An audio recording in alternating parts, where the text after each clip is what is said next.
Hello Biafrans, welcome to my channel. As you all know, I don't enjoy propaganda and I don't share fake news. Yes, anything you see me share here is verified.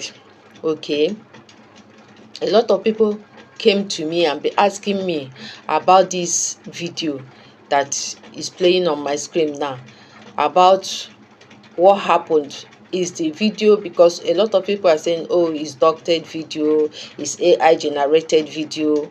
So there's a lot of misunderstanding and controversial argument that this video is not real. Some say it's real, and it has been trending for God knows. Some even think that it's just very recent. Of course it's recent, but not all that recent. Okay, they have been asking me a lot of questions about this video. You know why they're asking me? Because the video is a kind of relief, is a new direction, it's something that would have been done right from the onset.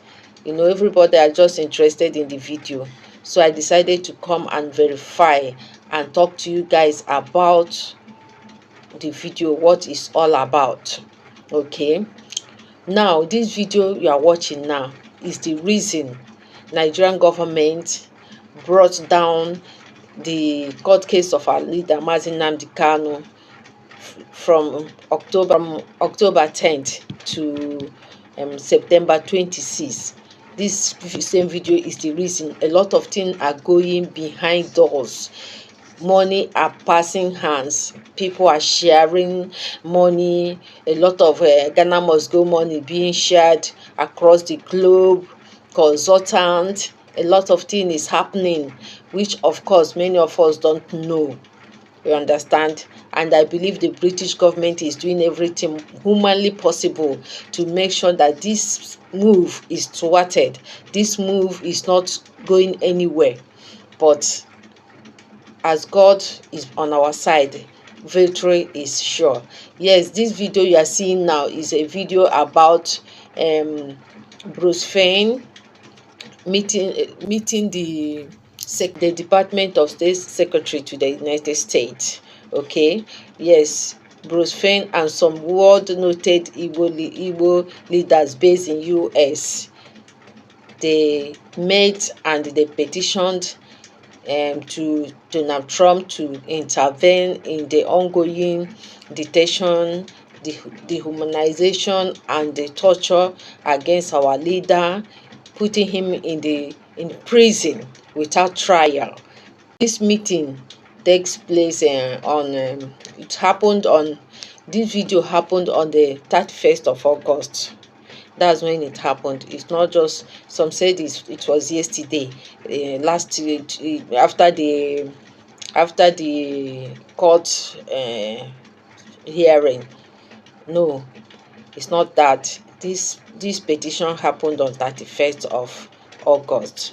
So those of you that is saying it's doctored video, those of you that are not sure of what to believe, this is real. Okay, it's not doctored, it's real. So if you haven't listened to the video yet, or you are still not clear what happened, you can listen to the video again. Hello, and see my name is Bruce Fein. I'm the International Counsel for Mazi Nnamdi Kanu, especially relating to his now 4 years plus arbitrary imprisonment without trial by the Nigerian government.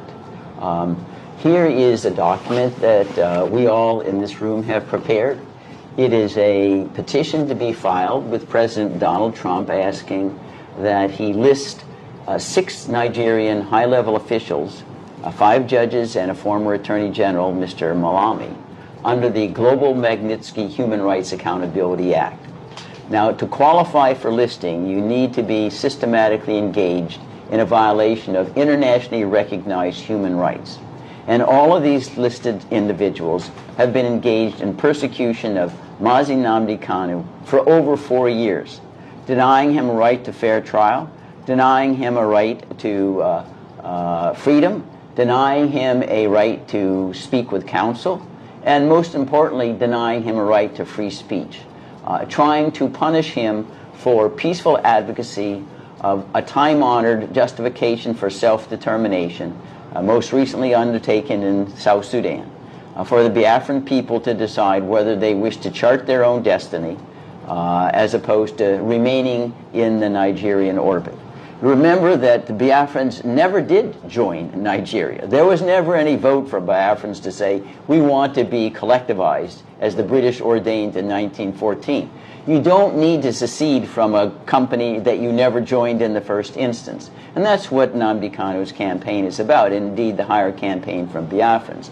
So this particular provision of the Global Magnitsky Act empowers the president to freeze all the assets and to prohibit any travel to the United States of any person listed under the act, which means they would never travel to the United States. Many of them may have homes here, may have stocks here, all of those be frozen. They couldn't do any business here ever.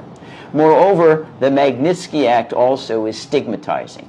It brands you as someone worthy of others who are listed, who are notorious criminals, the president of North Korea, and others that are household words for violating human rights. So that's where we're doing. It's not a choice that we made initially. We worked very hard with the UN Working Group on Arbitrary Detention to try to get Nigeria to comply with its order to immediately and unconditionally release Mazi Nnamdi Kanu. We pleaded with Nigeria, here's the directive, just please comply with it. All we got was no, no, no. We'll ignore everything. So after all peaceful avenues of redress have been exhausted, we are now resorting to the Global Magnitsky Act as one of the final ways we can hold Nigeria accountable outside the corrupt Nigerian system. The President of the United States has its own independent authority to exert the powers of the United States to pressure Nigeria to comply with the working group decision, and that's what this petition seeks to accomplish. What the government did is a crime. Think of this obtuseness. Nnamdi Kanu is being prosecuted by the criminal organization that captured and prosecuted him. It's the government should be prosecuted by Nnamdi Kanu, not the other way around. And when that happens, we know that justice will have prevailed. Does the president have the power to actually punish countries doing business with Nigeria? I mean, how far do those teeth go? No, I mean, we can see right now with regard to the use of the tariffs. Yeah. If you call tariffs, punitive tariffs, 100, 200%, the answer is yes. Mm-hmm. The president does have that authority under emergency powers and existing sanctions that Congress has allocated to the executive branch to do those things. But I don't believe in this particular situation, Mark, there really is much space between the president and Congress. Congress also, the United States, is very, very critical of Nigeria. The chairman of the House Foreign Relations Committee, Chris Smith, has been a bitter critic of Nigeria for long years. And Congress could do something like expel Nigeria from the United Nations. That was done in a similar way. It was suspension. During the period of apartheid in South Africa, the United Nations suspended South Africa until it abandoned apartheid after Nelson Mandela was released. It was suspended for over 2 decades. That sanction is looking Nigeria in the face right now. That you continue to defy international human rights. You're not worthy of sitting in the United Nations anymore. And think of this kind of oddity. It was the United Nations Working Group that said Nnamdi is being held in violation of 16 international human rights covenants and orders his immediate and unconditional release. It is an arm of the United Nations. So how can Nigeria be part of an organization which is flouting at the same time? It just doesn't compute. And again, we hope that Nigerians will get control of themselves. There's a way in which you can use peaceful avenues of redress, separation. It doesn't need to be violent. It's happened in Czechoslovakia divided. It happened in Sudan divided. It's been done before. They need to get the negotiating table with Mazi Nnamdi Kanu so that everybody can be a winner. If it's not, we've risked everybody being a loser.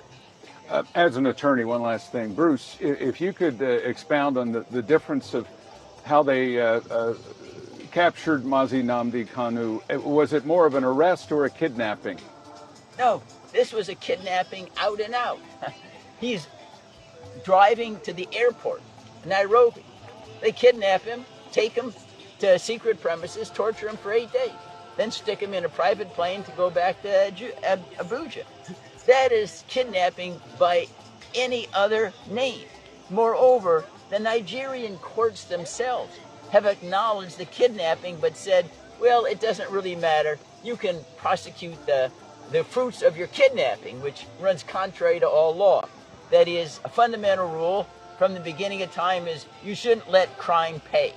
Well, what's happened here is the Nigerian courts has told the government, you can make crime pay. You can engage in crime to capture somebody and then keep them and prosecute them and put them in prison. That really turns justice upside down.